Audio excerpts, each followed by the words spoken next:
নায়ক Johnny Singh আর নায়িকা থাকবে হচ্ছে আপনার ওই সানি লিওন, নাই মিয়া খলিফা। খেলে বেড়ে গাছে মেরি স্টার্ট, এই গাড়ি নাকি? হ্যাঁ বলছি ওই আমি হলাম হচ্ছে সিনেমার পরিচালক, বুঝছেন?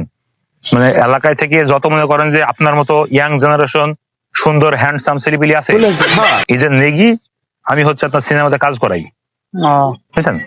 আপনি একটু সিনেমায় কাজ করবেন? আমরা ভাই ওই সময় নেই যে করার। হ্যাঁ সময় নেই যে। আমি টাকা ধরে দেবো, টাকার পরিমাণটা বেশি দেবো। টাকার পরিমাণ বেশি দিল মানে আমাদের সংসারে মাঠে পাশ ঘাট করা হয় তো ওইটা না ওই না, আপনার অভিনয়টা বেশ ভালো, পাঠটা খুব ভালো। ওই নায়ক থাকবে হচ্ছে আপনার জনি সিং, ঠিক আছে? নায়ক জনি সিং আর নায়িকা থাকবে হচ্ছে আপনার ওই সানি লিওন, নাই মিয়া খলিফা। মানে এদের সাথে আপনি নায়ক একটাই আর নায়িকা হচ্ছে তিনটি, ওই সানি লিওন, মিয়া খলিফা আর আপনি, আর নায়ক হচ্ছে জনি সিং। বলবেন? সময় নেই ভাই, হ্যাঁ সময় নেই। আপনার টাকা বাজেট নিয়ে সমস্যা নেই, আপনি যত লাখ টাকা বলবেন। টাকা নাই ভাই, টাকা নেই, কোনো সমস্যা নাই, ওইটা কোনো সমস্যা নাই। মানে আমি যে লাইনে আছি এই লাইনতে অন্য কোনো জায়গায় যাওয়ার মতো লাইন। আপনি কি লাইনে আছেন? আমি মাঠের চাষের লাইনে আছি ভাই।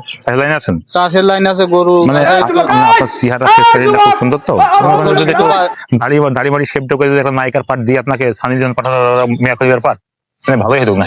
ভালো হইতো ভাই, এখন সংসারে বাচ্চা টাচ্চা আছে তো দুইটা তিনটে মতন, এখন এসব নিয়ে। কার বাচ্চা ভাই? আমারই এখন ভাই আমি বিশ্বাস করি না ভাই, আপনার বাচ্চা চাই আমি বিশ্বাস করি না ভাই। আমার একটা সন্তান 11 বছর। ভাই আমি বিশ্বাস করি না আপনার বাচ্চা আছে। তার হলো সাইকেল নিয়ে সে কলেজ স্কুলে পড়ে, 11 বছর বড় ছেলেটা। ভাই ভাবির বাচ্চা তোরে, আপনার বাচ্চা কি করে ভাই? ভাবি রে। হ্যাঁ